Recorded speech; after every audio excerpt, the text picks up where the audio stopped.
ప్రభు బలిలో పాలు పొందక మునుపు మనం వాక్య వెలుగులో మన జీవితాలని పరీక్షించుకుందాం.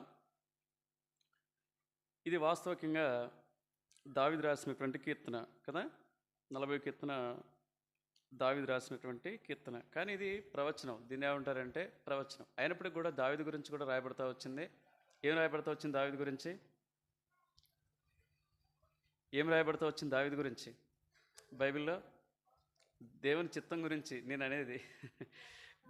గా గాడ్స్ విల్లింగ్ గురించి నేను మాట్లాడుతూ ఉన్నాం.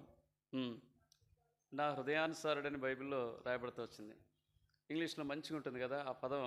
మీరందరూ గుర్తుపెట్టుకోవాలి. ఏమంటారు చెప్పండి? The man after God's own heart అంటారు. The man after God's own heart, దేవుని యొక్క హృదయానుసారుడు అనటానికి ఇంగ్లీష్లో మంచి ఈ పదాన్ని ఉపయోగిస్తూ వచ్చారు కదా. ఎక్కడ రాయబడతా వచ్చింది? అపోస్తుల కార్యాలు 13వ అధ్యాయము 22వ వచనంలో ఈ మాట మనం చూస్తాం. అపోస్తుల కార్యాలు యేసుక్రీస్తు వారికే కాదు ఈ వచనము, దావీదు కూడా తన వ్యక్తిగత జీవితంలో తాను ఇలాంటి ఒక బిరుదును పొందుతూ వచ్చాడు. 22వ వచనం చదవండి త్వరగా. అపోస్తుల కార్యాలు 13వ అధ్యాయం 22వ వచనం. ఆయన, నేను యెషయి కుమారుడైన దావీదుని కనుగొంటిని, అతను నా ఇష్టానుసారుడైన మనుషుడు, అతను నా ఉద్దేశంలన్నీ నెరవేర్చునని చెప్పి అతని గురించి సాక్ష్యం ఇచ్చాను. కాబట్టి దావీదుకు కూడా ఈ వాక్యము చెందుతుంది. ఇంకో చోట రాస్తాడు, మొదటి సమూయేలు గ్రంథము 13వ అధ్యాయంలో కూడా ఈ సంగతి మనం చూస్తాం. నేరుగా సమూయేలు ఇదే మాట అంటాడు.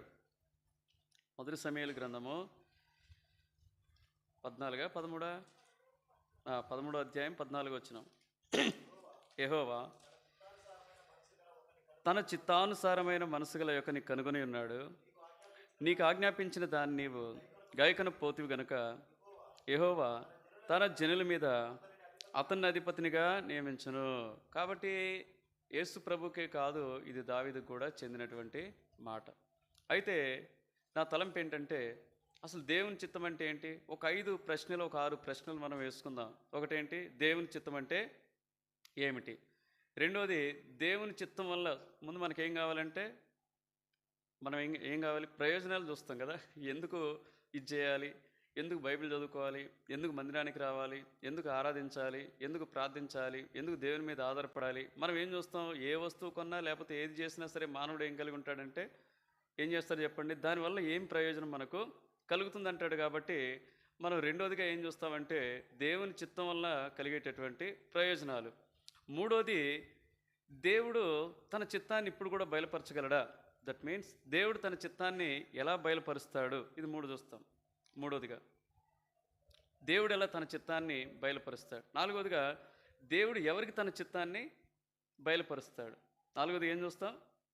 ఎవరికి దేవుడు తన చిత్తాన్ని బయలుపరుస్తాడు. నాలుగోది అంటే ఇప్పుడు కాదు, 4వ వారం చూస్తాం. ఇది 4వ వారం చూస్తాం ఇప్పుడు. తర్వాత అసలు దేవుని చిత్తం ఏంటి మన పట్ల? ఇది 5వది. దేవుని చిత్తం ఏంటి మన పట్ల? అసలు దేవుని చిత్తం జరిగించకపోతే కలిగే నష్టాలు ఏంటి? లాస్ట్లో మనం చూస్తాం. ఇట్లా ఒక 5-6 భాగాలుగా మనం చూస్తాం. ప్రభు చిత్తం అయితే ఈరోజు కేవలం దేవుని చిత్తం అంటే ఏంటో మనం చూస్తాం.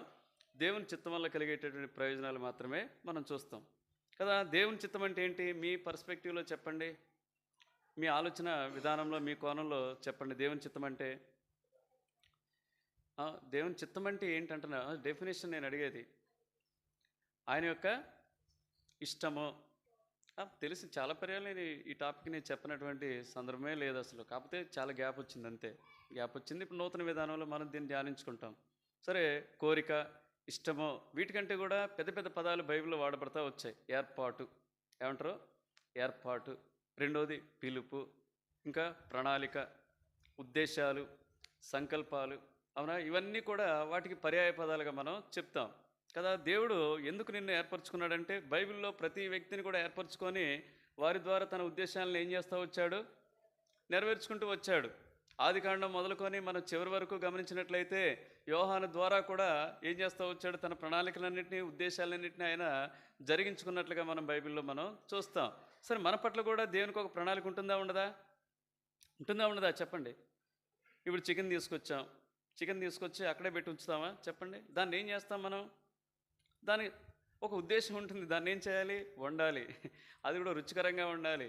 ఆ తర్వాత దాన్ని మనం తినటం కొరకే దాన్ని వండాలి. ఇవన్నీ మనకు ఉన్నటువంటి ఉద్దేశాలు కదా. దేవుడు కూడా మనల్ని రక్షించుకున్న తర్వాత దేవునికి కూడా మన కొరకు ఒక ప్రణాళిక అనేది, ఒక ఉద్దేశం అనేది ఉంటుంది. ఇక్కడ కూర్చున్న వాళ్ళకి నేను ఒక ప్రశ్న వేస్తాను. మళ్ళీ మనం ఆత్మ పరిశీలన చేసుకుందాం. ఇప్పటివరకు నువ్వు దేవుని చిత్తాన్ని చేస్తున్నావా, లేకపోతే నీ సొంత చిత్తాన్ని, సొంత ఇష్టాన్ని జరిగిస్తా వస్తున్నావా? ఒకసారి ప్రశ్న వేసుకో. ఒకవేళ దేవుని చిత్తాన్ని నువ్వు హృదయపూర్వకంగా జరిగించే వ్యక్తివైతే నువ్వు నిరభ్యంతరంగా ప్రభు వల్ల ఏం చేయొచ్చు? పాలు పొందు. ఒకవేళ ఆ విధంగా నువ్వు ఇప్పుడు కూడా జరిగించకపోకపోతే నువ్వేం చేయ అసలు తెలుసుకో. ఫస్ట్ తెలుసుకొని దాన్ని ఏం చేయటానికి, ఇంప్లిమెంట్ ఆచరణలోనికి పెట్టడానికి ఏం చేయి కొంత ప్రయత్నం అయితే చేయి. రండి, దేవుడు మనల్ని కూడా ఒక ఉద్దేశం చొప్పునే ఏం చేస్తా వచ్చాడు? రక్షించుకుంటా వచ్చాడు. God has plan for us also. రండి, ఎఫ్సీలకు రాసిన పత్రిక 1వ అధ్యాయము 4-6 వచనాలు చూస్తే, మనం యాదృచ్ఛికంగానో లేదో కాకతాళీయంగానో ఇక్కడికి వచ్చి కూర్చోలేదు. అర్థమైందా? ఏదో ఈ ప్రాంతానికి దేవుని నన్ను నడిపించలేదు, ఈ స్థలానికి నిన్ను నడిపించలేదు, ఇదిగో ఇక్కడ దేవుని సంఘము ఏర్పాటై ఇక్కడ నేను కూర్చోలేదు. God has a purpose. రండి, అదేవిధంగా నీ గురించి నా గురించి కూడా ఎట్లనగా తన ప్రియనియందు తాను ఉచితంగా మనకు అనుగ్రహించిన తన కృపామహిమకు కీర్తి కలిగినట్లు తన చిత్త ప్రకారమైన చాలు ఇక్కడ మన చిత్త ఎవరి ప్రకారం అంట? తన చిత్త ప్రకారం ఇదంతా రక్షణ కార్యం జరుగుతూ వచ్చింది. చివరిలో ఏమన్నాడంటే, క్రీస్తులో మనలను ప్రేమ చేత ఆయన క్రీస్తులో మనలను ఏర్పరచుకొనెను. ఎందుకు ఏర్పరచుకున్నాడంటే మనం క్లుప్తంగా ఇక్కడ చదువుతాము. 1 పేతురు పత్రిక 3వ అధ్యాయము 9వ వచనం. 1 పేతురు పత్రిక 3వ అధ్యాయము 9వ వచనం. ఆశీర్వాదమునకు వారసులవుటకు మీరు పిలువబడితే గనుక కీడుకు ప్రతి కీడైనను దోషణకు ప్రతి దోషణైనను చేయక దీవించుడి. సరే, మనకు రెండో భాగం కాదు, కానీ ప్రాముఖ్యంగా మనం ఎందుకు పిలువబడతా వచ్చామంటే దేవుని యొక్క ఆశీర్వాదం కొరకు పిలువబడతా వచ్చాం. దేవుని యొక్క ఆశీర్వాదం అంటే ఏంటి అంటే చాలామంది ఇప్పుడు కూడా భూసంబంధమైనవి చెప్పేటటువంటి వారిగా ఉన్నారు. ఎవరుంటారంటే నామకార్థ క్రైస్తవులు, దేవుడు మాకు అది చేశాడు, ఇది చేశాడు, అది ఇచ్చాడు, ఇది ఇచ్చాడు అంటారు. నీకే కాదు, అమ్మని కూడా ఇస్తున్నాడు. నీకే కాదు, ఎవరికి ఇచ్చాడు? నాకే కాదు ఉద్యోగం, నా పక్కన వాళ్ళంతా అన్యులు కదా, వాళ్ళకి ఇవ్వలేదా చెప్పండి? మరి ఇరుగు పొరుగు వారు అన్యులు కదా, వాళ్ళు మనకంటే ఉన్నతమైనటువంటి ఆర్థికంగా స్థితిలో ఉన్నారు, లేరా చెప్పండి? అవి కాదు, దేవుడు నీకు నాకు ఇచ్చేటటువంటివి ఏంటంటే ఆత్మ సంబంధమైనటువంటి ఆశీర్వాదాలు. అవి వారికి లేనివి, మనకున్నవి. ఏం చెప్పొచ్చు? అది విలువైనటువంటి పాపక్షమాపణ ఇచ్చాడు. ఆ తర్వాత నా హృదయాన్ని మార్చి నీకు నాకు మారు మనసు అనుభవాన్ని ఇచ్చాడు. 3వదిగా గొప్ప రక్షణ ఇచ్చాడు. 4వదిగా జీవగ్రంథం ఇచ్చాడు. 5వదిగా తన సహవాసం ఇచ్చాడు. 6వదిగా ఆయన మనతో నివసిస్తూ ఉన్నాడు. 7వదిగా తన గుణశీలాన్ని మనకు అనుగ్రహిస్తూ వచ్చాడు. ఇక అల్టిమేట్గా చివరిగా పరలోకాన్ని కూడా మనకు ఇవ్వబోతా ఉన్నాడు. ఇస్తానని వాగ్దానం చేస్తూ వచ్చాడు. ఇవన్నీ కూడా నీకు నాకు ఇవ్వటానికి ఆయన పిలుస్తూ వచ్చాడు. ఆయన పిలుపులో ఉన్నటువంటి ఆంతర్యం. అందుకని ఆయన పిలుపులో మనం కొన్ని 3 చూస్తాం, కానీ ఆయన పిలుపు ఎలా ఉండదంటాం? ఆయన పిలుపు ఎలాంటిదంటే హెబ్రీ పత్రిక 3వ అధ్యాయం 1వ వచనం ప్రకారము ఇట్స్ ఏ హోలీ కాలింగ్ అంటాడు. పరిశుద్ధమైన పిలుపుతో పరిశుద్ధమైన జీవితాన్ని నేను కలిగి ఉండాలని ఆయన నిన్ను నన్ను ఏం చేస్తూ వచ్చాడంటే పిలుచుకుంటూ వచ్చాడు. హెబ్రీ 3:1లో ఉంటుంది ఈ మాట. తర్వాత చదువుకుని రాసుకోండి, తర్వాత మీరు చూసుకోండి. ఇదంతా చెప్పాలంటే సమయం సరిపోదు కాబట్టి. 2వదిగా ఆయన పిలుపులో ఉన్నటువంటి ఔన్నత్యం ఏంటంటే 2 తిమోతి పత్రిక 1వ అధ్యాయం 9-10 వచనాల్లో రాయబడతా వచ్చింది. It's a పిలుపది? ఏ పిలుపది కాదది.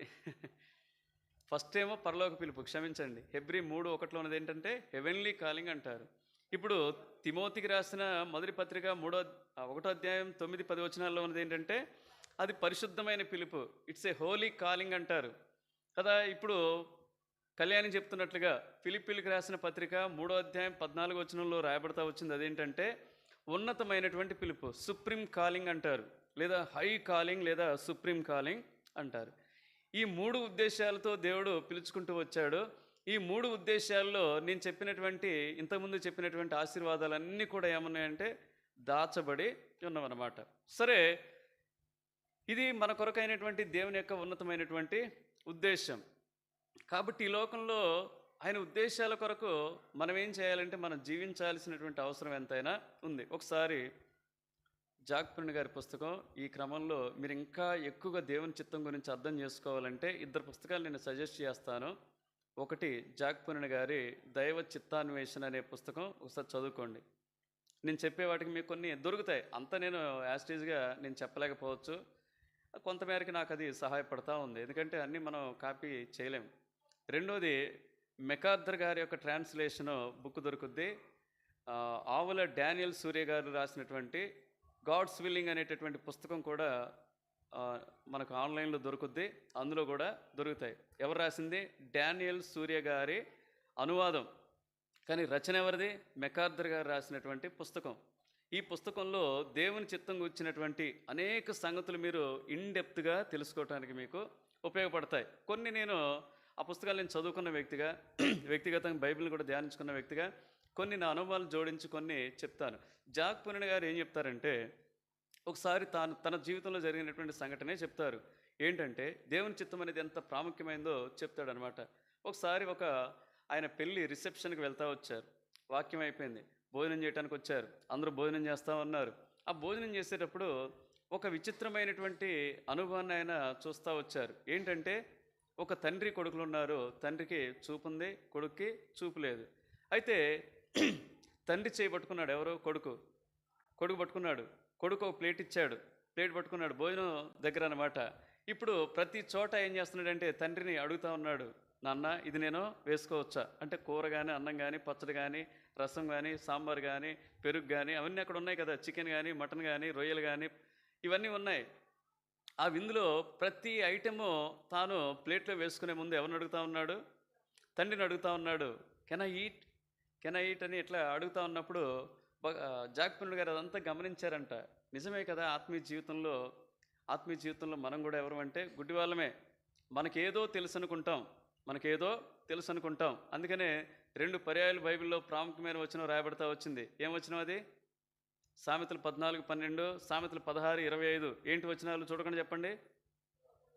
ఒకని ఎదుట సరి అయినదిగా కనపడు త్రోవ కలదు, తుదకది మరణానికి త్రోవ తీయను. ఒకని ఎదుట సరైనదిగా కనపడే మార్గం కనిపిస్తూ ఉంటుంది. ప్రభు నమ్ముకున్న వాళ్ళంతా కూడా ఏమనుకుంటారంటే, ఓకే మాకు దేవుడు తెలుసండి, మాకు బైబిల్ ఉందండి, మేము దేవుని నమ్ముకున్నామండి, దేవుని అనుసరిస్తామని చెప్తారు. కానీ నిజంగా దేవుని యొక్క హృదయం ఏంటో నీకు తెలుసా?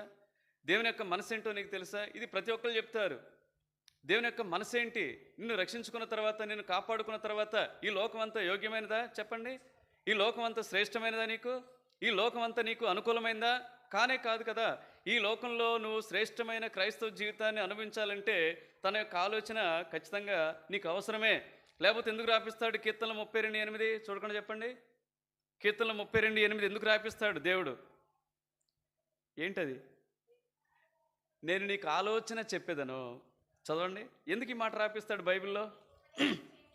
నీకు ఉపదేశం చేసేదను, నీవు నడవలసిన మార్గమును నేను నీకు బోధించేదను. ఎందుకు ఈ మాట రాయించి పెడతా వచ్చాడు చెప్పండి? ఎందుకు ఈ మాట రాయించి పెడతా వచ్చాడు?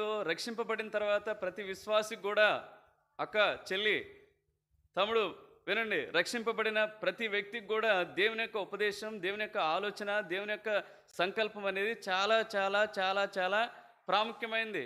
భగత్ సింగ్ గారు ఈ విషయాన్ని గుర్తిరగలేదంట. తాను రక్షింపబడిన తొలి దినాల్లో ఈ సంగతి గుర్తిరక ఏం చేస్తూ వచ్చాడంటే, ఎవరైనా పిలిచారనుకోండి, కొంతమంది పరిచర్యకు పోతూ ఉంటారు, ఎవరు పిలిచినా సరే వచ్చేస్తా అంటారు. ఎందుకంటే పరిచర్యకు ఉన్నటువంటి అదొక రకమైనటువంటి వ్యసనం. అది ఏంటది? కొంతమందికి వ్యసనం అది. లేకపోతే ఏమవుద్దంటే, ఇప్పుడు మందు తాగేటోడికి కదా ఏమవుతుంది, సాయంకాలం పిచ్చెక్కుద్ది. ఈ పరిచర్య కూడా అట్లనే ఉంటుంది. అట్లా నేను దాంతో పోల్చడం అనేది సమంజసం కాదు, కానీ చెప్తా ఉన్నాను, వ్యసనానికి ఉన్నటువంటి శక్తి నేను చెప్తా ఉన్నాను కదా. మనం ఏం చేస్తామంటే, దేవుణ్ణి సంతోషపెట్టే క్రమంలో, దేవుణ్ణి మహింపరిచే క్రమంలో ఏం చేస్తామంటే ఒక మిస్టేక్ చేస్తూ ఉంటాం. దేవుని చిత్తాన్ని ఏం చేయం? తెలుసుకో. అదే ఆయన చెప్తా ఉన్నాడు.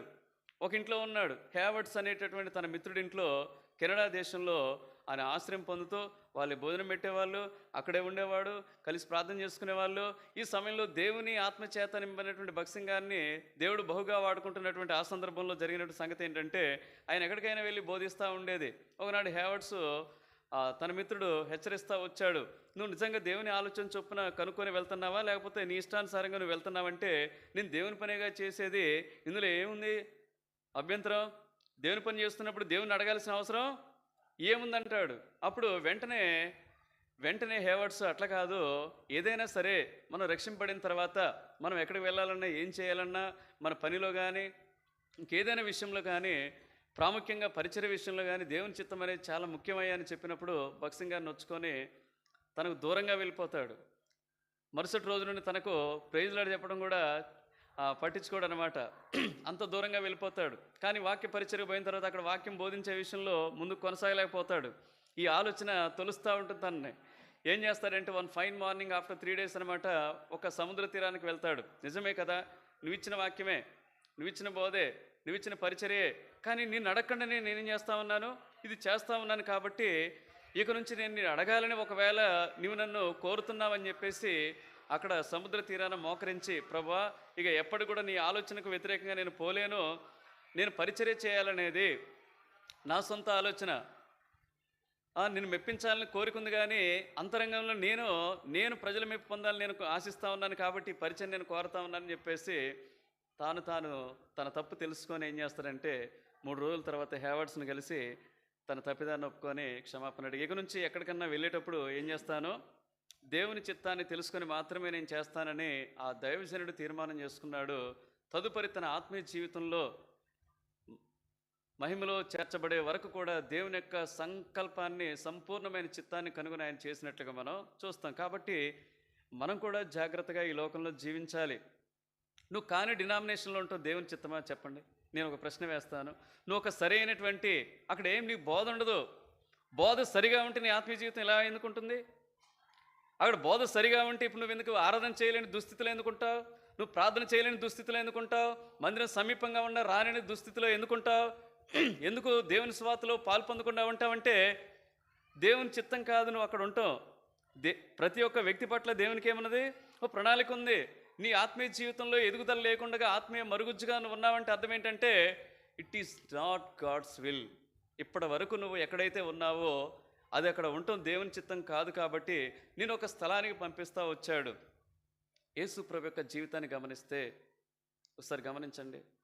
తాను ఈ లోకానికి వచ్చిన తర్వాత ఎవరి చిత్తం చేస్తారు? యేసు ప్రభు 3 ప్రాముఖ్యమైన విషయాలు చేస్తాడు. ఒకటి రండి, హెబ్రీ పత్రిక 5వ అధ్యాయం 5వ వచనం. ఎప్పుడు మన ఆత్మీయ జీవితాల్లో ఇవి గురిగా ఉండాలి, ఇవి భయంకరమైన గురిగా ఉండాలి. హెబ్రీ పత్రిక 5వ అధ్యాయము 5వ వచనం. అటువలే క్రీస్తు కూడా, నాతో పాటు చదవండి, అటువలే క్రీస్తు కూడా ప్రధాన యాజకుడగుటకు తన్ను తానే మహిమపరచుకొనలేదు.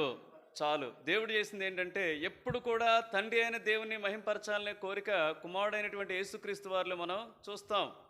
ఇది ఆయన చేసినటువంటి ప్రధానమైనటువంటి ఒక పని. రెండోది రోమపత్రిక 15వ అధ్యాయం 3వ వచనం. అక్కడ ఒక మాట రాయబడతా వచ్చింది. పౌలు భక్తుడు రోమీలకు రాసిన పత్రిక 15వ అధ్యాయం 3వ వచనం. క్రీస్తు కూడా తన్ను తానమ్మ 15:3.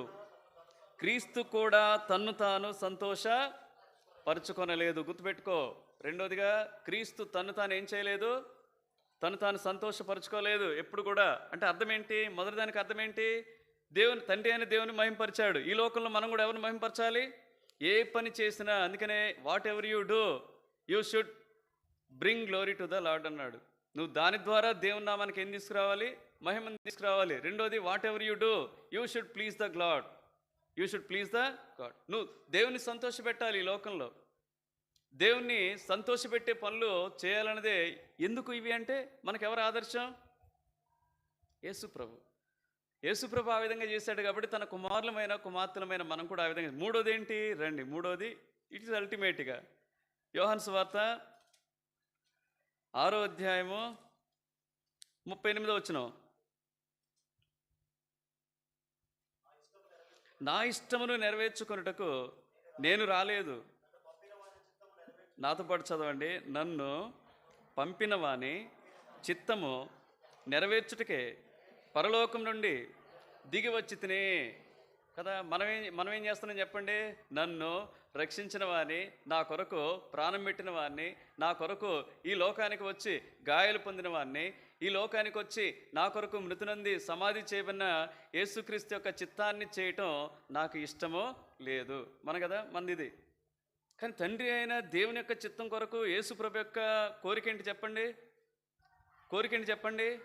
తండ్రి చిత్తాన్నే చేయాలి, తండ్రి ఇష్టాన్నే చేయాలి, తండ్రి కోరికనే ఫుల్ఫిల్ చేయాలి, తండ్రి యొక్క ప్రణాళికనే అమలు చేయాలి, తండ్రి యొక్క ఏర్పాటు చొప్పున ఈ లోకంలో జీవించాలి కదా. ఒకవేళ ప్రశ్న అడగొచ్చు, మనం ఏం ప్రశ్న అడగొచ్చు? ఒకవేళ పరిసయ్యులు కానీ, శాస్త్రులు కానీ, ఆ సద్దుకయ్యులు కానీ, హేరోదీయులు కానీ, తను వెంబడించిన వారు కానీ ఒకవేళ ప్రశ్న అడుగుండొచ్చు. ఆ దినాల్లో ఏం ప్రశ్న అడుగుండొచ్చు? నువ్వెందుకు మరి, నువ్వు దేవుడు అంటున్నావు కదా, నువ్వు దేవుడు గొప్పవాడు అంటున్నావు కదా, దేవుని యొక్క కుమారుడు అంటున్నావు కదా, మరి నువ్వెందుకు వడ్రంగాళ్ళ ఇంట్లో పుట్టావంటే యేసుక్రీస్తు యొక్క సమాధానం ఏంటి చెప్పండి? అది నా చిత్తం కాదు, నా తండ్రి యొక్క చిత్తం. అయ్యా మరి నీకు 12 సంవత్సరాల వయసులోనే బైబిల్ అంతా తెలుసు కదా, ధర్మశాస్త్రం అంతా తెలుసు కదా, మరి ఎందుకు బోధించలేదు, 30 ఏళ్ళ వరకు ఎందుకు ఆగావంటే యేసుప్రభు యొక్క సమాధానం ఏంటి? అది నా చిత్తం కాదు, నా తండ్రి యొక్క చిత్తము. అయ్యా మరి ఇంతమంది ఉన్నారు కదా, ఇంతమంది ధనవంతులు ఉన్నారు, ఎక్కడ? యూదయ దేశంలో, పాలస్తీనాలో, అవునా, ఇజ్రాయెల్ దేశంలో ఇంతమంది ధనవంతులు ఉండగా మరి నువ్వేంది పేద కుటుంబంలో జన్మించావు? యేసుప్రభు యొక్క సమాధానం ఏంటి? అది నా చిత్తం కాదు, నా తండ్రి యొక్క చిత్తము. ఒకవేళ అనొచ్చు, ఇంకా వాళ్ళు అడుగుండొచ్చు, మరి నువ్వేందా ఇప్పుడు కూడా 30 సంవత్సరాలు ఆగి 3.5 సంవత్సరాలే పరిచర్య చేసి మరణిస్తానని చెప్తున్నావంటే యేసుప్రభు యొక్క సమాధానం ఏంటి? అది నా చిత్తం కాదు, నా తండ్రి యొక్క చిత్తము. మరి ఇదేంది, మీ కుటుంబ సభ్యులే రక్షణ పొందలేదు, మీ కుటుంబ సభ్యులే నేను వెంబడించట్లేదంటే అప్పుడు యేసుప్రభు యొక్క సమాధానం ఏంటి? అది నా చిత్తం కాదు, నా తండ్రి యొక్క చిత్తము కదా. ఈ విధంగా యేసుప్రభు తన జీవితంలో తండ్రి యొక్క చిత్తాన్ని, ఒక మాట రాయబడతా వచ్చింది, ఎలా ఉన్నాడంటే యేసుప్రభు తండ్రి యొక్క చిత్తాన్ని చేసే విషయంలో యోహాను సువార్త 4వ అధ్యాయం 34వ వచనం. యోహాను సువార్త 4వ అధ్యాయం 34వ వచనం. యేసు వారిని చూచి నన్ను పంపిన వాని చిత్తము నెరవేర్చుటయు ఆయన పని తుదముట్టించుటయు. ఏం చెప్తున్నా చెప్పండి? అసలు ఆయన పని ఏందో ఇప్పటికీ నీకు తెలీదా? నువ్వు ఎందుకు రక్షింపబడ్డావో తెలీదా? ఆయన కొరకు నువ్వేం చేయాలో తెలీదా? నువ్వు ఎక్కడుండాలో తెలీదా? నువ్వు ఆత్మీయంగా ఎదగాలంటే నీకు సరైన స్థానం ఏంటో నీకు తెలీదా? ఇప్పటి వరకు 10 ఏళ్ళు అయిపోయినాయి, 15 ఏళ్ళు అయిపోయినాయి, 20 ఏళ్ళు అయిపోయినాయి, దేవుని చిత్తాన్ని తెలుసుకోకుండానే ఈ లోకంలో జీవిస్తూ ఎన్నో రీతిలుగా దేవుణ్ణి దుఃఖపెడుతూ, నువ్వు దుఃఖపడుతూ ఉంటున్నటువంటి పరిస్థితుల్లో నువ్వు జీవిస్తూ ఉన్నావు. ఈయన ఏమంటున్నాడు చెప్పండి? యేసయ్య నా తండ్రి యొక్క చిత్తం చేయటమే నాకు ఎలా ఉందంట? ఆహారమై ఉన్నది. అంత తీవ్రంగా కలిగి ఉన్నాడు ఆలోచన. అందుకనే ఒక మాట అంటాడు యోహాను సువార్త 17వ అధ్యాయం 4వ వచనంలో. ఏమంటాడు చెప్పండి? నీవు అప్పగించిన పని నేను ఏం చేస్తా వచ్చాను? చేయుటకు నీవు నాకు ఇచ్చిన పని నేను సంపూర్ణంగా నెరవేర్చి భూమి మీద నిన్ను మహిమపరిచితిని. నువ్వు చేస్తున్నావా చెప్పు? యేసయ్యకు ఒక పని అప్పగించాడు. యేసయ్య ఈ లోకానికి వచ్చాడు, తండ్రి చెప్పిన మాట చొప్పున జీవించాడు. తండ్రి మాట చొప్పునే ఏం చేస్తూ వచ్చాడంటే జనులందరి కొరకు ప్రాణం పెడతా వచ్చాడు. ఆ తర్వాత తన సంకల్పం అంతటిని ఈ లోకంలో జరిగిస్తూ వచ్చాడు. ఇక్కడ కూర్చుంటున్నటువంటి దేవుని మాటలు వింటున్నటువంటి నీవు నేను నిజంగా ఆయన చిత్తాన్ని ఇప్పటివరకు జరిగిస్తున్నామా చెప్పండి? కొన్ని ప్రశ్నలు నేను వేస్తాను, ఆత్మ పరిశీలన చేసుకోండి. ఇవన్నీ నిజంగా దేవుడు ఇష్టపడే సంగతులేనా? దేవుడు నిన్ను రక్షించుకున్నట్లు ఉన్నటువంటి పరమ ఉద్దేశాలేనా చెప్పండి? నువ్వు ఆలస్యంగా లేచి దేవుని వాక్యం కూడా చదువుకోవటం దేవునికి ఇష్టమా చెప్పండి? రెండోది, నువ్వు ప్రార్థన చేసుకోకుండా ఎంతోమంది నేను అంటారు ప్రార్థన చేయండి, మేము కూడా గ్రూపులో పెడతా ఉంటాం. నువ్వు ప్రార్థనకి సమయం గడపకుండా ఉండటం అనేది నీ ఇష్టమా దేవుని ఇష్టమా చెప్పు? దేవుని ఇష్టం కదా అది. నువ్వు చేయకుండా ఉండటం అనేది నీ ఇష్టం. అది ఒకవేళ ఇంకా సరళమైన ప్రశ్న, నువ్వు మందిరానికి ఈ విధంగా నిర్లక్ష్యంగా రావటం అనేది నీ ఇష్టమా దేవుని ఇష్టమా చెప్పండి? ఇంకా ఉన్నవి నువ్వు చూస్తున్నావు కాని వాటిని మొబైల్లో చూస్తున్నావు, టీవీల్లో చూస్తున్నావు కదా, ఇది నీ ఇష్టమా దేవుని ఇష్టమా చెప్పండి? దేవుడు ఇష్టపడతాడా? ఎప్పుడైనా కూర్చొని రండి మనం ఇద్దరం కలిసి మొగల్ రేగులు సీరియల్ చూద్దామని కూర్చొని దేవుడు కూడా కూర్చొని చూద్దామని ఎప్పుడైనా అంటాడా చెప్పండి? చేయడండి. దేవుడు మంచివాడండి. దేవుడు ఎప్పుడు కూడా తన పిల్లల కొరకు ఉన్నతమైనటువంటి ప్రణాళికనే కలిగి ఉంటాడు. ఆ ప్రణాళికను మనం ఏం చేయాలంటే అమలు చేయాలన్నదే దేవుని యొక్క కోరిక. మనం చేయక ఆత్మీయ జీవితంలో ఎన్నో నష్టాలను అనుభవిస్తూ ఉన్నాం. నిజంగా దేవుని యొక్క ఆలోచన చొప్పున నడుచుకునే వ్యక్తి ఎలా ఉంటాడంటే దేవుణ్ణి సంతోషపెడతాడు, దేవుని మహింపరుస్తాడు, దేవుని ఇష్టాన్ని మాత్రమే ఈ లోకంలో జరిగిస్తాడు. తన ద్వారా దేవునికి ఏం కలుగుతుందంటే ప్రతి సందర్భంలో కూడా మార్క్స్ వార్త 1:11 యేసు ప్రభు గురించి రాయబడతా వచ్చింది. ఏం రాయబడతా వచ్చింది? ఈయన నా ప్రియ కుమారుడు కదా. నేను ఈ మాట చెప్పలేడు, గుండె మీద చేసుకొని చెప్పు, ఈ మాట నీ గురించి చెప్పగలడా? నిన్ను బట్టి బాధపడతా ఉన్నాడు, నిన్ను బట్టి దుఃఖపడతా ఉన్నాడు. నీ అవిధేయతను బట్టి, నీ భక్తి లేని జీవితాన్ని బట్టి, నీ అంధకారమైన జీవితాన్ని బట్టి, నీ లోక సంబంధమైన జీవితాన్ని బట్టి, నీ శరీర సంబంధమైన జీవితాన్ని బట్టి, దేవుని పట్ల ఆశ లేని జీవితాన్ని బట్టి దేవుడు దుఃఖపడుతున్నాడేమో. ఒకసారి ఆత్మ పరిశీలన చేసుకో. 1:11 చదవండి. మార్క్స్ వార్త 1:11 అండి. నీవు నా ప్రియకుమారుడవు, నీ యందు నేను ఆనందించున్నానని యొక్క శబ్దం ఆకాశం నుండి వచ్చాను. ఆయన సంతోషపెట్టాడు కాబట్టి ఈ మాట రాయగలుగుతా వచ్చాడు. కాబట్టి ప్రియ సహోదరి సహోదరుడా, ఆత్మీయ జీవితాల్లో దేవుని చిత్తం తెలుసుకోవటం అనేది చాలా ప్రాముఖ్యమైనది, చాలా ప్రాముఖ్యమైనటువంటి సంగతి. ఇప్పుడు కూడా నీకు తెలియకపోతే కదా ఇంతగా చెప్తున్నావు కాబట్టి దేవుని చిత్తము అంత అవసరమా మన జీవితాల్లో? దేవుని నడిపింపు మనకు అంతగా అవసరమా ఈ జీవితాల్లో? దేవుని యొక్క ఏర్పాటు మనకు అవసరమా ఈ జీవితాల్లో? నిజంగా దేవుని యొక్క ఏర్పాటు చొప్పున, చిత్తం చొప్పున, ప్రణాళిక చొప్పున మనం జీవిస్తే మనకేమైనా ప్రయోజనాలు ఉన్నాయా? ఒకవేళ ఇది నీ ప్రశ్న కాబట్టి నేను మొదటగా ఏం చెప్పదలుచుకున్నానంటే దేవుని చిత్తం అనేటటువంటి అంశం మీద, టాపికల్ మెసేజ్ మీద మొదటగా నేను ఏం చెప్పదలుచుకున్నానంటే benefits of the doing God's will. దేవుని యొక్క చిత్తం జరిగించడం వల్ల జరిగేటటువంటి ప్రయోజనాలను తెలుసుకుంటే ఇన్నున్నాయా అంటావు కదా. ఎట్లా ఇన్నున్నాయా అంటావు.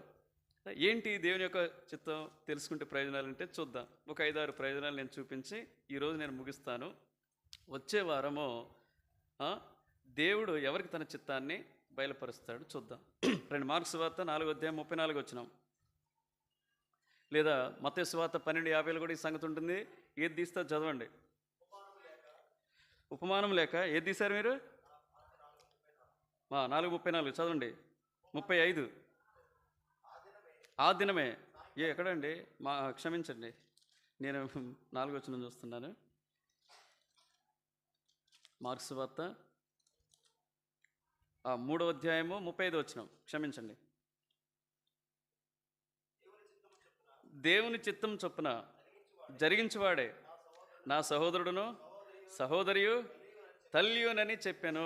ఎవరైతే ఈ లోకంలో దేవుని యొక్క, ఇప్పుడు చెప్పండి, యేసు ప్రభువుకు ఒక సహోదరుడిగా సహోదరిగా ఉండటం ఎంత ఆధిక్యత అండి చెప్పండి. ఎంత ఆధిక్యత అండి, ఎంత ఆధిక్యత అండి. మా హెడ్ మాస్టర్ ఉండేది ఒకప్పుడు బూరగంపాడులో, ఇప్పుడు కూడా ఉన్నారు, ఏం చనిపోలేదు కానీ చెప్తున్నాను. అప్పుడు బూరగంపాడులో ఆయన హెచ్ఎం. ఆయన ఏదైనా సరే, ఏదైనా జరిగినప్పుడు కానీ, ఏదైనా గొడవ అయినప్పుడు కానీ, ఏదైనా వివాదమైనప్పుడు కానీ ఏం చేసేదంటే, బట్టి విక్రమార్క ఎవరో తెలుసా అంటారు. బట్టి విక్రమార్క గారు ఎవరో మీకు తెలుసా అంటారు. చెప్పండి ఎవరు అని అడిగితే అంటారు, ఆయన మాకు అన్నయ్య అవుతాడు అంటాడు. ఎవరు? ఆయన మాకు మమ్మల్ని బెదిరించేదన్నమాట. మీరు నా మీద గొడవ వస్తే, ఏదైనా చేస్తే మా అన్నయ్య సోదరు నేను చెప్తాననేది. హెచ్ఎం ఆ స్థాయిలో ఉన్న వ్యక్తి ఎవరిని బట్టి తన అతిశయం చెప్పండి? ఎవరిని బట్టి తన అతిశయం? అదే మేము అనుకునే, అమ్మ మీకు ఎట్లా బంధువు అని నేను అడిగితే, వాళ్ళ అమ్మగారు మా అమ్మగారు ఎవరంటే కజిన్స్ అని చెప్తా వచ్చేది. వాళ్ళ అమ్మగారు మా అమ్మగారు దగ్గర బంధువులే కాదు, అన్నదమ్ముల పిల్లలని చెప్తా వచ్చేది. అట్లా తన సహోదరైనటువంటి బట్టి విక్రమార్క గారిని బట్టి తనకేం కలిగేది? అతిశయం కలిగేది కదా. ఒక లోక సంబంధమైనటువంటి వ్యక్తుల పట్లనే మనం అతిశయపడితే, మరి యేసు ప్రభువుకు నువ్వు సహోదరుడిగా సహోదరిగా ఉండాలంటే ఎంత గొప్ప ధన్యత అండి, ఎంత గొప్ప ధన్యత. నీకు ఒక ఆలోచన లేదా? ఒకవేళ నేను ఆ కాలంలో పుట్టుంటే ఎవరికి బ్రదర్గా పుట్టాలి, ఎవరికి సిస్టర్గా పుట్టాలని ఒకవేళ నీకు తలంపు వస్తే, యేసు ప్రభు యొక్క కాలంలో ఒకవేళ నువ్వు జన్మించాలని నీకు ఉన్నట్లయితే, ఒకవేళ నువ్వు ఏమి ఆశించేది కదా? ముగ్గురుగా ఆశించేది కదా. తల్లిగా తల్లిని మనం పెద్దగా ఆరాధించం, కానీ తల్లిని ఆరాధించే వాళ్ళు ఈ లోకంలో చాలామంది ఉన్నారు. సరే, గురుడితనంలో ఉండి మరియమ్మ గారిని ఆరాధిస్తారు. అది పక్కన పెడితే, ఆయన సహోదరుడిగా ఉండటం కానీ సహోదరిగా ఉండటం కానీ ఎంత ఆధిక్యత. ఆ పరిశీలి యాజకులు కూడా అనేవాళ్ళు, వారి సహోదరులు వారి సహోదరీలు ఆయనతో లేరా అంటాడు.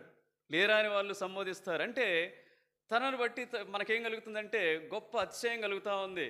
ఈ లోకంలో యేసు ప్రభు యొక్క చిత్తాన్ని, తండ్రి యొక్క చిత్తాన్ని నీవు నేను సంపూర్ణంగా జరిగించినట్లయితే యేసు ప్రభుకి ఎలా ఉంటాం చెప్పండి? సహోదరుడిగా ఉంటాం, సహోదరిగా ఉంటాం. ఇది గొప్ప ధన్యత, ఇది గొప్ప. ఒకవేళ పెద్దవాళ్ళైతే తల్లిగా ఉంటారు. గొప్ప ఆధిక్యత అండి. ఇది మొదటిది. రెండోదిగా రండి. యెషయా గ్రంథము 48వ అధ్యాయము 17, 18, 19 వచనాలు. యెషయా గ్రంథము. నీ విమోచకుడును ఇశ్రాయేలు పరిశుద్ధ దేవుణ్ణైన యెహోవా ఇలాగు సెలవిచ్చున్నాడు, నీకు ప్రయోజనం కలిగినట్లు నీ దేవుడునైన యెహోవానగు నేనే నీకు ఉపదేశం చేయుదును, నీవు నడవలసిన త్రోవను నిన్ను నడిపించుదును, నీవు నా ఆజ్ఞలను ఆలకింపవలని నేనెంతో కోరుచున్నాను. ఆలకించిన ఎడల నీ క్షేమం నది వలెను, నీ నీతి సముద్ర తరంగం వలెను ఉండును. నీ సంతానము ఇసుక వలె విస్తారమగును, నీ గర్భఫలము దాని రేణువుల వలె విస్తరించును. వారి నామము నా సన్నిధి నుండి కొట్టివేయబడదు, మరువబడదు. ఇక్కడ రాయబడతా వచ్చింది 17, 18 వచనాలు. మనం జాగ్రత్తగా గమనించినట్లయితే నేను నీకు ఆలోచన చెప్తాను, నీకు ప్రయోజనకరంగా ఉండేలా నీకు ఏం చేస్తాను, నేను నడిపిస్తాను, నీకు ఉపదేశం చేస్తానంటున్నాడు. ఏమిటి ప్రయోజనం అంటే కింద చెప్తా ఉన్నాడు. ఆలకించిన ఎడల నీ క్షేమము అంటే నువ్వు చేసిన ఎడల, నువ్వు అమలుపరిచిన ఎడల, నువ్వైన సంకల్పాలు తెలుసుకొని వాటిని అనుసరించి నడుచుకున్న ఎడల నీకు మేలు. ఒక్క మాటలో చెప్తాను, ఒక్క మాటలో తేల్చేయచ్చు. నీకేం కలుగుద్ది చెప్పండి? మేలు కలుగుద్ది, ప్రయోజనం కలుగుద్ది. ఆయన ఆలోచన ఎలాంటిదంటే సదాకాలం నిలుచుని అంటాడు. యెహోవా ఆలోచన సదాకాలం నిలుచును. కీర్తనలు 33:11 ఈ మాట రాయబడతా వచ్చింది. కాబట్టి ఇక్కడ కూర్చున్న నీవు నేను ఇప్పటివరకు కూడా ఆయన ద్వారా ఎదురు దెబ్బలు తింటున్నావంటే అర్థం ఏంటి? ఇప్పటివరకు కూడా నువ్వు ఆయన దుఃఖ పెడుతున్నావంటే అర్థం ఏంటి? ఇప్పుడు కూడా ఆయన ద్వారా నువ్వు మేలు పొందుకోకుండా ఉండగలుగుతున్నావంటే అర్థం ఏంటి? You are not doing with the will of God. నువ్వు దేవుని యొక్క ఇష్టాన్ని 3 విషయాల్లో దేవుని చిత్తాన్ని తెలుసుకోవాలి ప్రాముఖ్యంగా. అంటే చాలా విషయాలు తెలుసుకోవాలి. ఇవాళ ఏం బట్టలు కట్టుకోవాలి అవసరం లేదు కదా, ఏం వండుకోవాలి వీటి గురించి దేవుని చిత్తం ఏమీ అవసరం లేదు. అర్థమైందా? ఎప్పుడు వెళ్ళాలి నేను ఇట్లాంటి ఏమీ అవసరం లేదు. కానీ జీవితంలో చాలా వాటి విషయంలో దేవుని చిత్తం తెలుసుకోవాలి, కాదంటం లేదు. కానీ ప్రాముఖ్యమైన 3 విషయాలు తెలుసుకోవాలి. ఒకటేంటి? వివాహం. మంచిగా, వెరీ గుడ్. తెలుసుకొని చేసుకున్నావా? ఎక్కడ చేసుకోలేదుగా. దేవుని ఏర్పాట్లకు తర్వాత వచ్చినావు. అదృష్టవంతురాలివి. God's grace upon you. నీ మీద ఆయన కృప నిలుచుంది కాబట్టి సాధ్యమైంది కదా. చాలామంది ఏమైపోయారంటే నష్టపోయారు, దేవుని చిత్తానికి విరోధంగా పోయి వివాహాలు చేసుకున్న వాళ్ళు. కానీ నువ్వు దేవుని ఏర్పాట్లో ఉన్నావు కాబట్టి మొత్తానికైతే మీరు ఎంతో క్షేమంగా ఉన్నారు. ఉన్నతమైన క్షేమాన్ని ఇచ్చాడు దేవుడు. సరే, రెండోది, ఏ పని చేయాలి? ఇది చాలా ప్రాముఖ్యమైనది. చాలా పనులు చేస్తూ ఉంటారు, కానీ దేవుణ్ణి సేవించడానికి ఆ పనులు ఎలా ఉంటాయంటే ఆటంకంగా ఉంటాయి. అది దేవుని చిత్తం కాదండి. దేవుడు ఎప్పుడు కూడా విశ్రాంతి దినమందు, ప్రభు దినమందు నా పిల్లలంతా ఎక్కడ ఉండాలి అని ఆశిస్తాడు. దేవుని మందిరంలో ఏం చేయాలని ఆశిస్తాడు? నన్ను ఆరాధించాలని. ఏం చేయాలని ఆశిస్తాడు? నా మాటలు వినాలని. ఎందుకు వినాలి? వాళ్ళు ఆదరణ పొందాలని, వాళ్ళు హెచ్చరిక పొందాలని, వాళ్ళు క్షేమాభివృద్ధి పొందాలని, వాళ్ళు ఆత్మీయంగా పురుకొల్పు పొంది ధైర్యం పొంది వాళ్ళు తిరిగి ఇంటికి వెళ్ళాలని దేవుని యొక్క కోరిక ఉంటుందండి. దేవుని యొక్క కోరిక ఉంటుంది. కాబట్టి నువ్వు ఏ పని చేయాలన్నది కూడా దాని విషయంలో దేవుని చిత్తాన్ని నువ్వు తెలుసుకోవాలి. మూడోది, ఎక్కడ ఉండాలి, ఎక్కడ నివసించాలి. ఖచ్చితంగా 3 విషయాల్లో దేవుని చిత్తాన్ని మనం తెలుసుకునే వారిగా ఉంటాం. ఆ దినాల్లో నేను బై గాడ్స్ గ్రేస్ నాకు ఇంత దైవిక జ్ఞానం అప్పుడు లేదు, ఇప్పుడు లేదు, కానీ కొంత ఇప్పుడైతే ఉందని నేను చెప్తాను. ఆ దినాల్లో లేని రోజుల్లోనే పెద్ద పెద్ద వాళ్ళు చెప్తా ఉంటే వింటూ వచ్చేది. వివాహ విషయమై ఎంత జాగ్రత్త కలిగి ఉండాలో. వివాహ విషయంలో దాదాపుగా నేను 86 సంబంధాలు చూసుకున్నాను. మీరు అంత టాలెంట్ ఉందన్నా నీకు అనొద్దు, కానీ అంత పెద్ద పబ్లిక్ ఫిగర్ నేను కాదు. కానీ ఎత్తు, పొడుగు, రంగు, రూపు అంతేమి లేకపోయినప్పటికీ కూడా ఆ దినాల్లో ఉద్యోగస్తుని వెంట ఎట్లా ఉండేదంటే సాయంకాలం కల్లా 5-6 సంబంధాలు పట్టుకొచ్చేటోళ్ళు. యూనియన్ వాళ్ళే పట్టుకొచ్చేవాళ్ళు.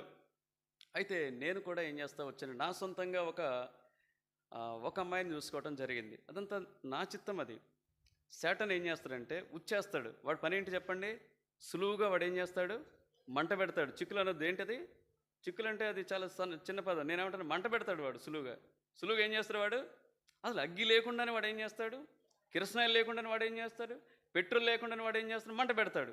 కదా. నా జీవితంలో కూడా ఒక మంట పెట్టాడు. ఏంటి మంట అంటే, అందంగా ఉంటుంది అమ్మాయి. అమ్మాయి పేరు చెప్పను, ఈ ప్రాంతంలోనే ఉంటుంది. ఎప్పుడైనా ఎదురైనప్పుడు చూపిస్తాను. కనిపిస్తూనే ఉంటుంది, ట్రైనింగ్లు పోయినప్పుడు కనిపిస్తూనే ఉంటుంది. అందంగా ఉంటుంది అమ్మాయి, చక్కగా జాబ్ ఉంది కదా. తాను ఏ విధంగా మరి నా నెంబర్ సంపాదించిందో తెలియదు. నేను యూనివర్సిటీలో ఉండగా నాకు ఫోన్ చేస్తూ వచ్చింది. ఏమండి మీది మాది ఒకటే క్యాస్ట్ అండి. మొత్తం ఆమె చూసుకుంది, వెరిఫై చేసుకుంది. యూనియన్ వాళ్ళ దగ్గర పోతే మొత్తం ఎంఆర్సీకి పోతే ఒకటే మండలం కదా, మొత్తం వాళ్ళు ఇచ్చారు, డేటా మొత్తం ఇచ్చారు. ఈయన మీ వాడేనండి అని చెప్పారు. నాకు ఫోన్ చేసింది. నేను మీది మాది ఒకటేనండి అని చెప్పింది. మాకు నాన్నలేడు, మీకు నాన్నలేడు అంది. మంచిగా అన్ని కుదిరినాయి అని చెప్తా ఉంది ఆమె. ఆమె ఏం కలుసుకోకుండానే ఎక్కడ పోయామంటే, 2 పిల్లలు, ఒక పిల్లలు డాక్టర్, ఒక పిల్లలు సాఫ్ట్వేరు. సరే, మొత్తానికి ఆమె ఆలోచన స్థిరపరచబడతా వచ్చింది. ఎవరి ద్వారా? గ్లోరీ ద్వారా, దేవుని ద్వారా. మరి ఆమె తెలుసనిదో తెలియకనదో లేదు కానీ, వాళ్ళు భవిష్యత్తులో ఏం చేయాలో కూడా మొత్తం మాట్లాడుకుంటూ వచ్చాం. ఇది ఎవరి చిత్తం ఇది? ఎవరి చిత్తం ఇది? దేవునికి కోపం రాదా? ఇంతగా యేసు ప్రభు నా కొరకు ప్రాణం పెట్టి నన్ను రక్షించుకొని, నన్ను విమోచించుకొని, తన సొత్తుగా చేసుకొని, భవిష్యత్తు పరిచర్య కొరకు నన్ను సిద్ధపరుస్తూ ఉండే నేనేం చేస్తూ ఉన్నాను? అసలు పరిచర్యకు దేవునికి సంబంధం లేనటువంటి ఒక అన్యురాలతో ఏం పడ్డాను? ప్రేమలో. ప్రేమ కాదు కానీ వివాహకు సంబంధించినటువంటి ఒక ఏమంటారు, ఇది ఒక వల అనమాట, ఈ ట్రాప్. సాతాను వేసినటువంటి ఒక ట్రాప్లో నేను ఉంటూ వచ్చాను. చాలా రోజులు మాట్లాడుకుంటూ వచ్చాం కదా. ఒకరోజు కలుసుకోవాలని ప్రయత్నం చేస్తూ వచ్చాం. కలుసుకోవాలి ఎక్కడ? సాయిబాబా టెంపుల్. ఎక్కడ? నేను చర్చి సంగతులు చెప్పలేకపోతున్నా. ఆమెకు ఎందుకు చర్చి సంగతులు చెప్తే నన్ను దూరం పెట్టుద్ది. ఇప్పుడు ఎందుకు అందం అనేది ఏంటి? ఆకర్షణీయమైంది. బైబిల్ అయితే మోసకరమని చెప్పుద్ది, లోకం అయితే అందం ఏమని చెప్పుద్ది? ఆకర్షణీయమైంది కదా. నేను ఆకర్షణలో పడిపోయి ఏం చేశానంటే, దీన్ని వికర్షిస్తా ఉన్నా. యేసుప్రభుని వికర్షిస్తా ఉన్నా. చెప్పలేకపోతున్నాను, తనకి చెప్పలేకపోతా ఉన్నాను. మందిరానికి పోతున్నాను, వస్తూ ఉన్నాను. ఇది దేవుని చిత్తమా తను చేసుకోవటం అనేది అడగటం లేదు. 3 విషయాలు నన్ను టెంప్ట్ చేస్తూ ఉన్నాయి. ఒకటి తన అందం, రెండోది తనకున్న ఉద్యోగం, మూడోది తనకి ఖమ్మంలో ఉంది, ఇల్లు ఉంది. నాకు ఇల్లు అవసరం లేదు, వాళ్ళ ఇంట్లోనే ఉండొచ్చుగా. ఎందుకు? వాళ్ళ నాన్న లేడుగా. అమ్మ ఉద్యోగం, ఎస్ఆర్ఎన్ బీజీఆర్ కాలేజీలో అటెండర్, ఆఫీస్ సబార్డినేట్, అన్నీ ఉన్నాయి కదా. కాబట్టి నేను ఇక్కడే ఉండొచ్చు కదా అని చెప్పేసి 3 నన్ను టెంప్ట్ చేస్తూ ఉన్నాయి. సాతానుడు ఈ విధంగా ఎరవేస్తాడు. దేవుని యొక్క సంకల్పం మన జీవితంలో జరగకుండా అడుగడుగున ఆటంకపరిచేది ఎవడంటే సాతాను. వాడిని అధిగమించాలి. వాడిని ఓడించాలంటే నీలో ఏముండాలి చెప్పండి? ప్రార్థనా జీవితం ఉండాలి. నీలో ఏముండాలి? వాక్యం ఉండాలి. నీలో ఏముండాలి? దేవుని సహవాసం ఉండాలి. నీలో ఏముండాలి? ప్రభు ప్రజలతో హత్తుకొని ఉండేటటువంటి అనుభవంలో ఉండాలి. అలా ఉన్నప్పుడు అపవాది నీ దగ్గరికి రాడు. నా దగ్గరికి ఎందుకు వస్తున్నాడంటే, I didn't have fellowship at the time. నాకు సహవాసం అనేది లేదు, ఒంటరిగా ఆలోచించుకునేది. అలాంటి పరిస్థితుల్లో ఒకనాడు సాయిబాబా టెంపుల్లో కలుసుకోవాలనుకున్నాం. అప్పుడు చెప్పాను, భయం కలిగింది నాకు. అప్పుడు చెప్పాను, అంటే ఇది ఎక్కడ దాకా వస్తుంది? పెళ్లి దాకా వస్తుంది కదా. అప్పుడు భయం కలిగి, క్లెమెంట్ అన్నని ఇక్కడే ఉంటారు, ఆయన ఇప్పుడు మహిమలో చేర్చబడ్డారు, అన్న దగ్గర పోయి చెప్పాను. అన్న మరి ఇట్లా ఉందంటే, తమ్ముడు మోసపోతా అన్నాడు.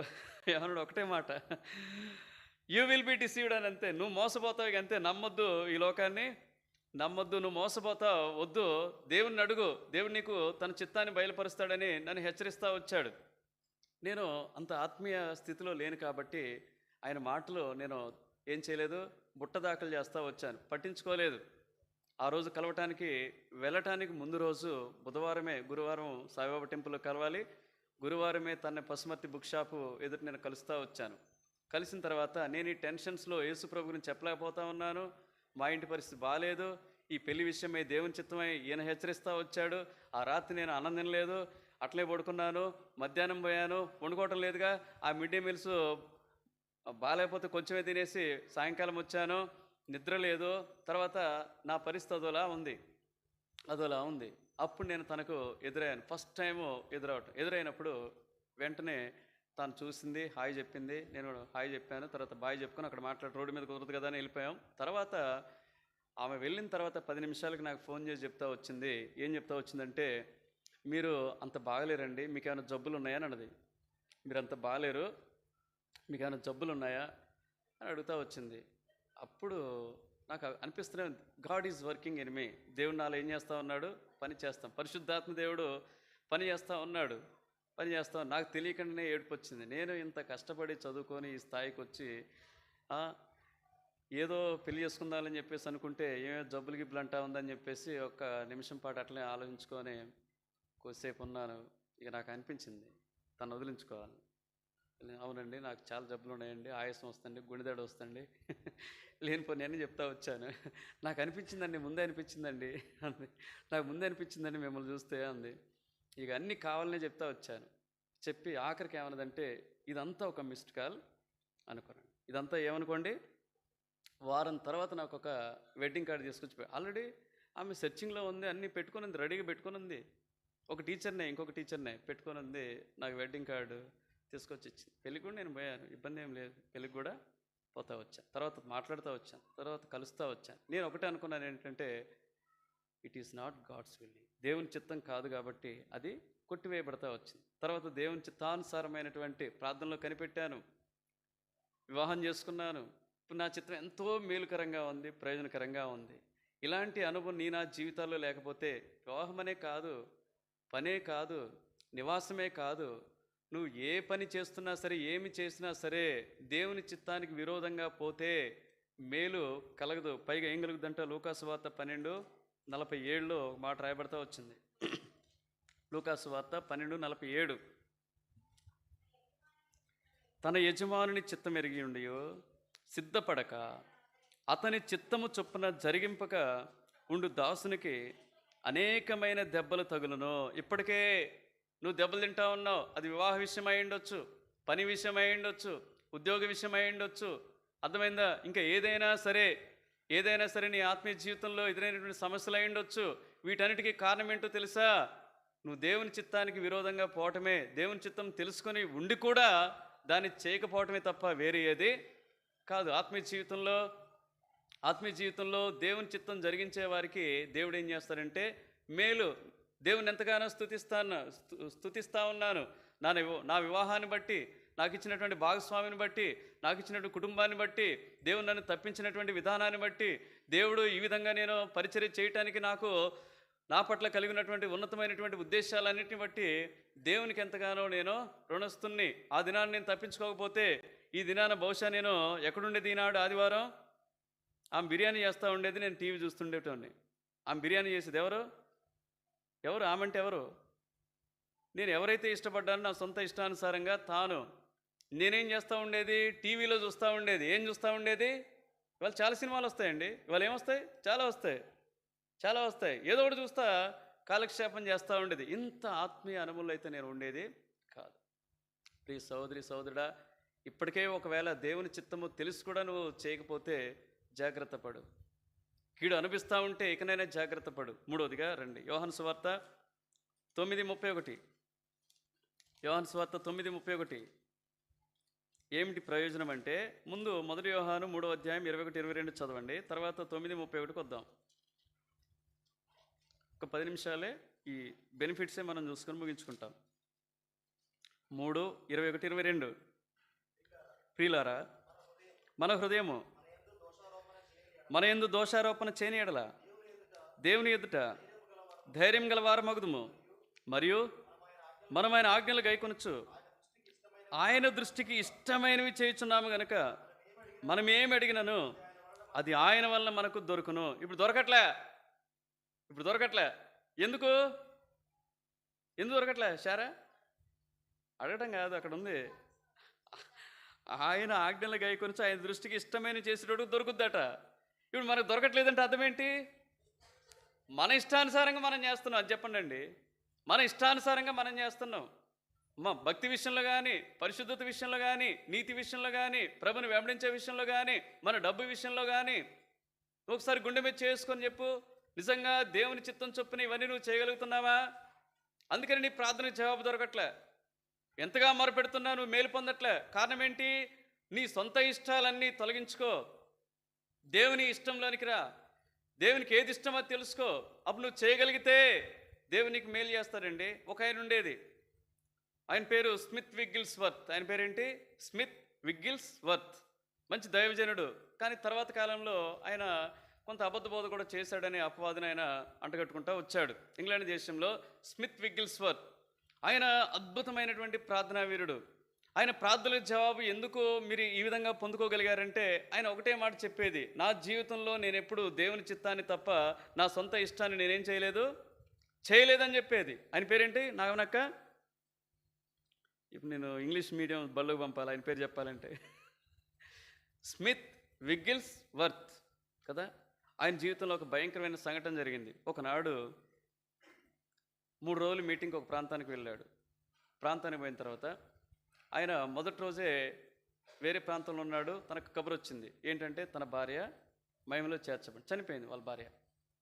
మరి ఆయన దేవుని పని వదిలిపెట్టేది కదా, మనమైతే వదిలిపెడుతున్నాం. ఈనాడు మన పనుల కొరకు దేవుని పనులే వదిలిపెడుతున్నాం కదా. మనం లబ్ధి పొందడానికి దేవుణ్ణి ఏం చేస్తామంటే దేవుణ్ణి తొంగలో తొక్కైనా సరే మన పనులు మనం చేసుకోవడానికి ఇష్టపడతా ఉంటాం. కాబట్టి ఆయన అట్లాంటి వ్యక్తి కాదు, నిజమైన దైవజనుడు. ఏం చేస్తా వచ్చాడు, 3 రోజులను పరిచర్యకి దేవుడు పంపాడు కాబట్టి 3 రోజులుగా ఆ శవానికి ఏం కాదులే కానీ దాన్ని చక్కగా పెట్టులో భద్రపరచుంచండి చెప్తా వచ్చాడు. అక్కడే ఉన్నాడు, మీటింగ్లో నవ్వగొట్టుకున్నాడు. వాళ్ళు అంటా వచ్చారు, దైవజనుడా 3 రోజులు ఉంటే ఆ కంపు కొట్టుద్ది కదా అంటే కంపు కొట్టకుండా ఏర్పాట్లు చేయండి అని చెప్తా వచ్చాడు. వాళ్ళు చక్కగా ఒక పెట్టులో పెట్టారు, చక్కగా భద్రంగా ఉంచారు. ఆయన 3 రోజులు మీటింగ్ కంప్లీట్ చేసుకున్నాడు. ఇంటికి వచ్చాడు. ఇంటికి వచ్చి తనకున్నటువంటి ఒక సేవకుని ఆదేశిస్తూ వచ్చాడు. ఆ శవపేటికలో ఉన్నటువంటి శవాన్ని తీసుకొని ఎక్కడ తీసుకురండి, నా బెడ్రూమ్లోకి రండి అన్నాడు. అంటే వాళ్ళంతా అది బిగుసుకుపోయింది, దాన్ని ఎందుకు అక్కడికి పెట్టితో పట్టుకొస్తామన్నారు. పెట్టితో వద్దు, ఏం చేయండి, ఓన్లీ శవాన్ని మాత్రమే, ఆ దేహాన్ని మృతదేహాన్ని మాత్రమే పట్టుకురండి అంటాడు. వాళ్ళకి అర్థం కాలే. మరి దైవజనుడు చెప్పాడు కాబట్టి ఏం చేయాలి, వినాలి. తీశారు, పట్టుకొచ్చారు, మోకరించారు. ప్రభువా ఇప్పటి వరకు నా మనసును వెరుగుదు, నీ ఇష్టాన్ని నేను ఏ విధంగా చేశాను వెరుగుదు, కాబట్టి ఇప్పుడు ఆల్ ఆఫ్ సడన్గా తను మహిమలోకి తీసుకుని పోయావు కాబట్టి తాను ఎక్కడ ఏం పెట్టిందో నాకు తెలియదు, ఆ తాళాలు ఎక్కడనో నాకు తెలియదు, తర్వాత ఇక్కడ ఇక్కడ ఈ పనులకు సంబంధించినటువంటి వివరాలన్నీ నాకు తెలియదు, నేను పరిచయంలో పడి ఇవన్నీ నేను తెలుసుకోలేకపోతా వచ్చాను, తనకు తప్ప ఎవరికి తెలియనటువంటి చాలా విషయాలు ఉన్నాయి కాబట్టి దయచేసి తన ఎందుకు కనికరపడి నా ఎందుకు కనికరపడి నువ్వేం తను బ్రతికించని ప్రార్థన చేస్తూ వచ్చాడు. ఆ సేవకుడేమో కిందికి పైకి చూస్తూ ఉన్నాడు. పక్కన ఉన్నటువంటి సేవకుడు కిందికి పైకి చూస్తూ ఉన్నాడు.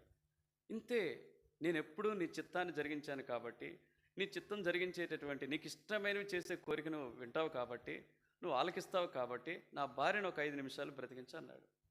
5 నిమిషాలు తాను లేచి కూర్చుంటాడు. 5 నిమిషాలు కూర్చొని పలానా చోట అది పెట్టాను, పలానా చోట ఇది పెట్టాను, ఇదంతా చెప్పిన తర్వాత అదంతా ఆయనంతా రాసుకున్న తర్వాత అంతా అయిపోయిన తర్వాత మళ్ళీ ప్రభా ఇప్పుడు నువ్వేం చేయి, ఇట్లాంటివి మన జీవితంలో ముందు పారిపోతాం కదా దెయ్యం అనుకొని, ముందు అక్కడ ఉండటానికి ఆ సేవకుడైతే పారిపోయేటోడు, ముందు పారిపోతాడు. ఏంది చచ్చిన వాళ్ళని యేసు ప్రభు చేయలేదా చెప్పండి. మనం ఆ స్థాయిలో మనం ఒప్పుకుందామండి. We should acknowledge our inability, మన అవిశ్వాసాన్ని కదా మనం ఒప్పుకోవాలి కదా. నిజంగా ఆ స్థాయి విశ్వాసం ఉంటే జరుగుతాయండి. ఆ స్థాయి విశ్వాసం ఉందా చెప్పండి. ఆ స్థాయి విశ్వాసం నీలో లేదు, బోధించే నాలో లేదు కాబట్టి చెప్తా ఉంది. ఆయన పేరేంటి, స్మిత్ విగ్గిల్స్ వర్త్. ఆయన పుస్తకం కూడా నా దగ్గర ఉంది, ఎవరైనా కావాలంటే చెప్పండి ఇస్తాను. అంటే చచ్చిపోయిన లేపడానికి కాదు కానీ కొంచెం ఆత్మీయంగా మేలు పొందడానికి మీకు ఉపయోగపడుతుంది అనమాట. అర్థమైందా. ఆయన చిత్తం జరిగిస్తే, చిత్తం జరిగించకపోతే రండి. యోహాను సువార్త 9:31 మన ప్రార్థన వినడండి. ఆయన దేవుడు పాపుల మనవి ఆలకింపడని ఎరుగుదుమో, ఎవడైనను దైవభక్తుడైండి ఆయన చిత్తము చొప్పున జరిగించిన ఎడల ఆయన వాని మనవి.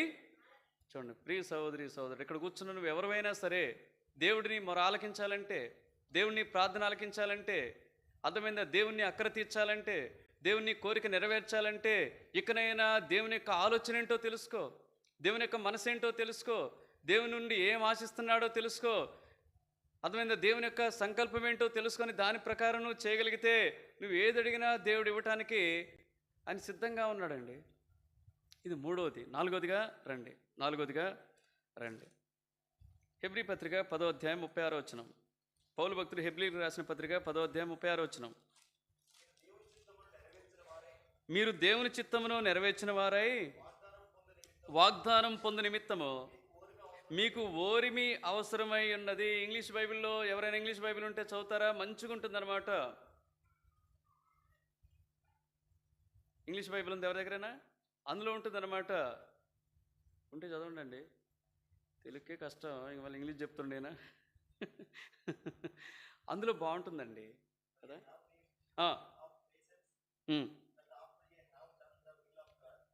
After you have done the will of God you will receive what he has promised అని ఇంగ్లీష్ బైబిల్లో ఉంటుంది. అర్థమైందా?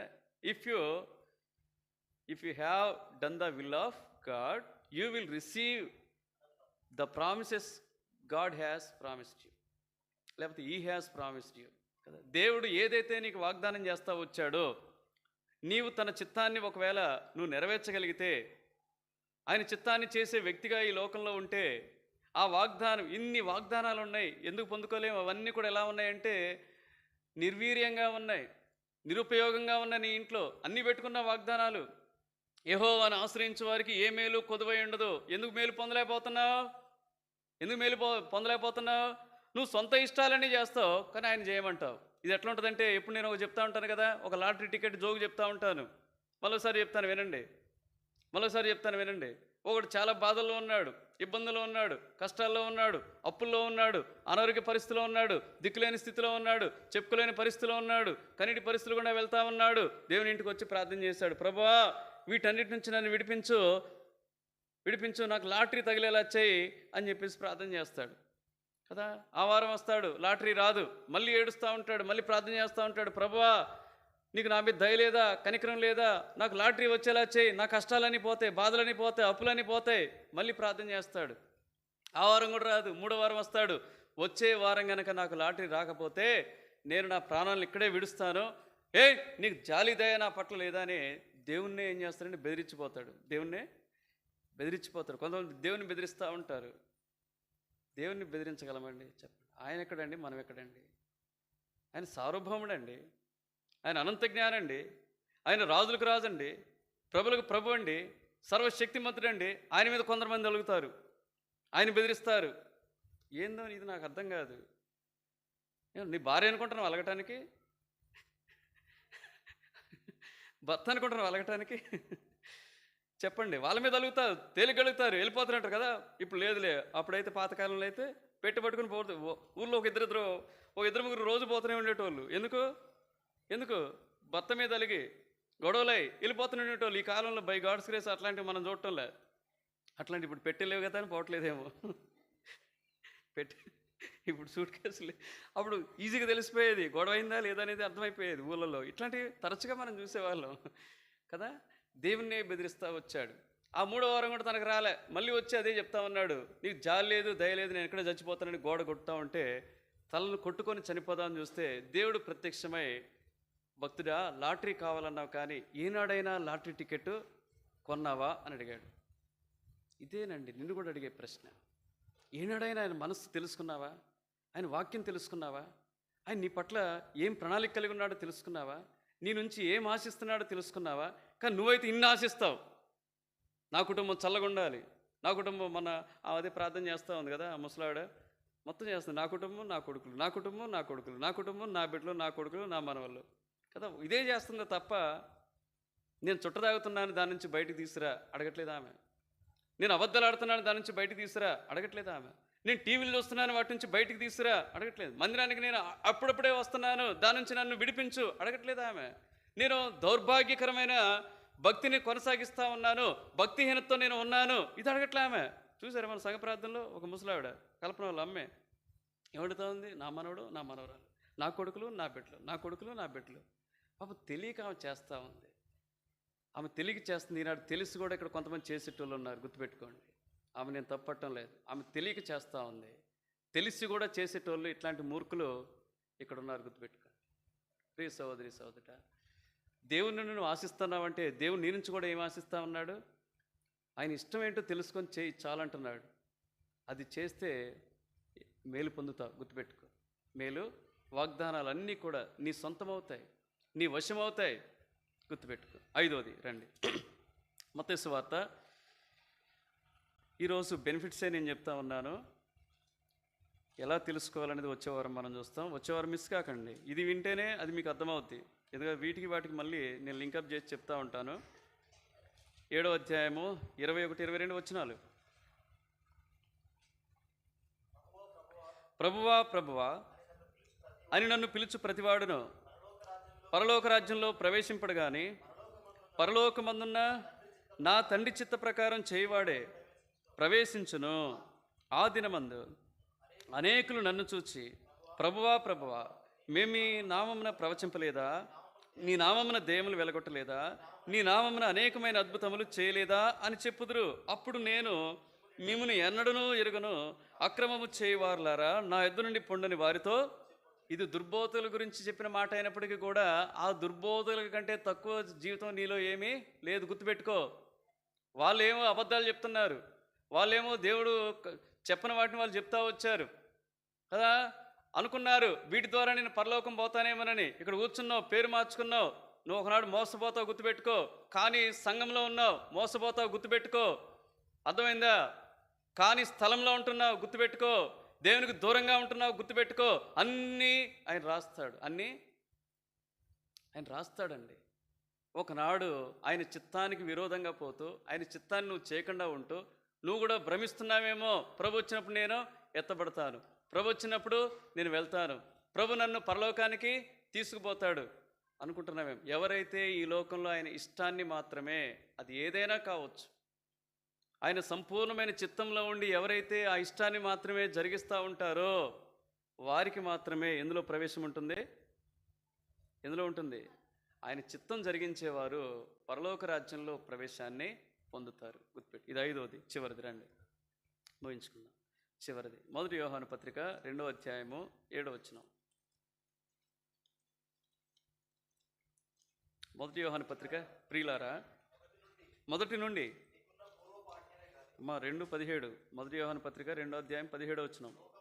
లోకమును దాని ఆశయు గతించిపోవచ్చున్నవి కానీ, నాతో పాటు చదవండి. లోకమును దాని ఆశయు గతించిపోవచ్చున్నవి కానీ దేవుని చిత్తమును జరిగించువాడు నిరంతరమును వాడు నిలుస్తాడు, వాడి పని కూడా నిలుస్తుంది, గుర్తుపెట్టుకోండి. అట్లా కొంతమంది పని నిలిచిందండి. ఈనాడు మేము భక్సింగ్ గారి గురించి చెప్తా ఉంటాం. ఆయన భక్తిని అనుసరిస్తాం, ఆయన నీతిని అనుసరిస్తాం, ఆయన విశ్వాసాన్ని అనుసరిస్తాం. ఆయన ఏది బోధించాడో ఆ బోధకు ఎలా కట్టుబడి ఉన్నాడో వాటికి మాత్రమే మేము విలువిస్తాం తప్ప ఆయన మేము ఒక విగ్రహంగా అయితే మేము చూడమండి. విగ్రహంగా అయితే మేము చూడం. ఆయన పని ఎందుకు నిలిచింది ఇప్పటివరకు అంటే కారణం ఏంటి చెప్పండి? ఆయన దేవుని చిత్తాన్ని సంపూర్ణంగా జరిగించేది. ఈనాడు ప్రపంచవ్యాప్తంగా 30,000కు పైగా సంఘాలు ఉన్నాయంటే, నాకు తెలిసి ఇది 10 ఏళ్ల క్రితమే 30,000 ఉన్నాయి. ఇంకా ఎక్కువ వేల సంఘాలు ఉన్నాయంటే భారతదేశమే కాదు, దాదాపుగా 36 దేశాల్లో హెబ్రోను విస్తరించి వ్యాపించిందంటే కారణం ఏంటో తెలుసా? ఒక దైవజనుని యొక్క సంకల్పం, ఒక దైవజనుని యొక్క ఆలోచన ఏంటది? దేవుని చిత్తం చొప్పునే, దేవుని ప్రణాళికలో ఉండి, దేవుని ఏర్పాట్లో ఉండి నేనేం చేయాలి? దేవుని పని చేయాలి అనుకున్నాడు. ఒకప్పుడు చాలని స్థలంలో ఏలీం అనేటటువంటి ప్రాంతంలో, అక్కడ కూడా వెళ్ళాం కదా. హెబ్రోన్ హైదరాబాద్ పోయినప్పుడు మేము వెళ్ళాం, అక్కడ కూడా వెళ్ళాం. అక్కడ ఉండేవాళ్ళు, వాళ్ళు ఇరుగ్గా ఉండేది కదా. అలాంటి స్థలంలో ఉన్నప్పుడు వాళ్ళు ప్రార్థన చేస్తూ వచ్చారు. ఒకరోజు వాళ్ళు నారాయణగూడ ప్రాంతంలో ఒక ఏమంటారు దాన్ని, చనిపోయి తీసుకుపోతూ ఉంటారు కదా, బరియల్ గ్రౌండ్కి పోతూ ఉంటున్నప్పుడు వాళ్ళు పాటలు పాడుకుంటూ పోయేటప్పుడు ఆ పాటలు ఒక వ్యక్తిని ఆకర్షించాయి. అప్పాజీ గారు, ఆయన పేరేంటి? అప్పాజీ గారు. ఆయన ఆకర్షించాయి. ఆయన ఎంతో ముగ్ధురైపోయాడు. వీళ్ళు చక్కగా ఉన్నారే, తెల్ల దుస్తులు కట్టుకున్నారే, చక్కగా పాటలు పాడుతూ పోతున్నారే, అసలు ఏంటి తెలుసుకుందామని చెప్పేసి ఆకర్షితుడై ఆ యొక్క ఏలీంలోకి పోతా వచ్చాడు. దేవుని మాటలు విన్నాడు, రక్షణ పొందాడు, తీర్మానం చేసుకున్నాడు, బాప్తిజం పొందాడు. ఆయన ఎవరంటే నిజాం సంస్థానంలో ఉన్నతమైనటువంటి ఉద్యోగి. ఆ ఏలీముకు ఎదుర్కొన్నటువంటి స్థలమే హెబ్రోను. దాదాపుగా ఎకరం పైగా ఉంది. అది ఎంత ఉంది?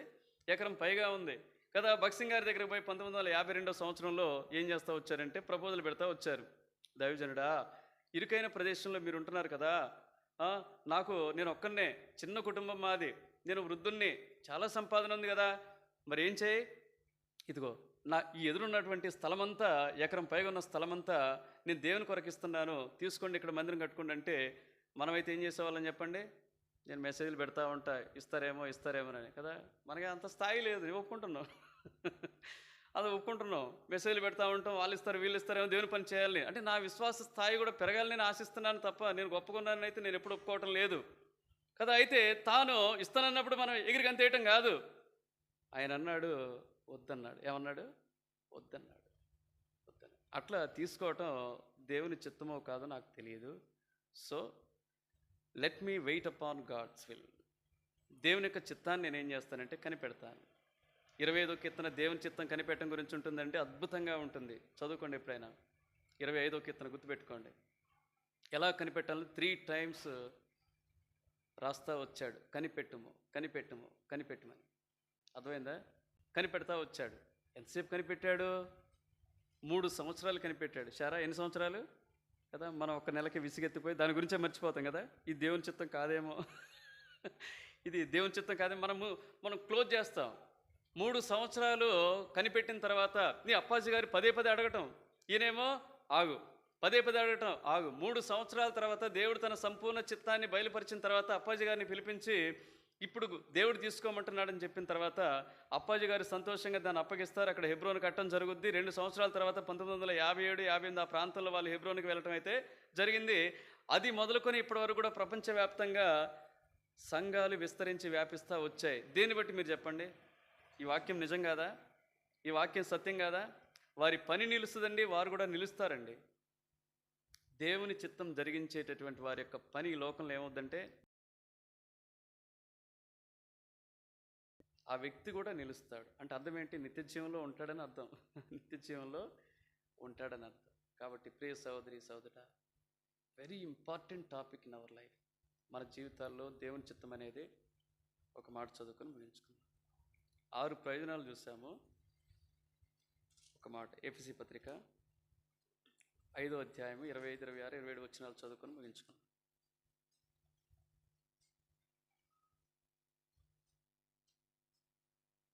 ఎఫెసీ పత్రిక 5వ అధ్యాయము 15, 16, 17 వచనాలు. 25, 26 కాదు, క్షమించండి. దినములు చెడ్డవి కనుక మీరు సమయమును పోనీయక సద్వినియోగం చేసుకొనొచ్చు. అజ్ఞానుల వలె కాక జ్ఞానుల వలె నడుచుకున్నట్లు జాగ్రత్తగా చూచుకొనుడి. ప్రభు యొక్క చిత్తం ఏమిటో, ప్రభు చిత్తం గ్రహించుకుంటే ఎలా ఉంటాం మనం? వివేకులుగా ఉంటాం. ఇది చివరిది. ఎలా ఉంటాం చెప్పండి?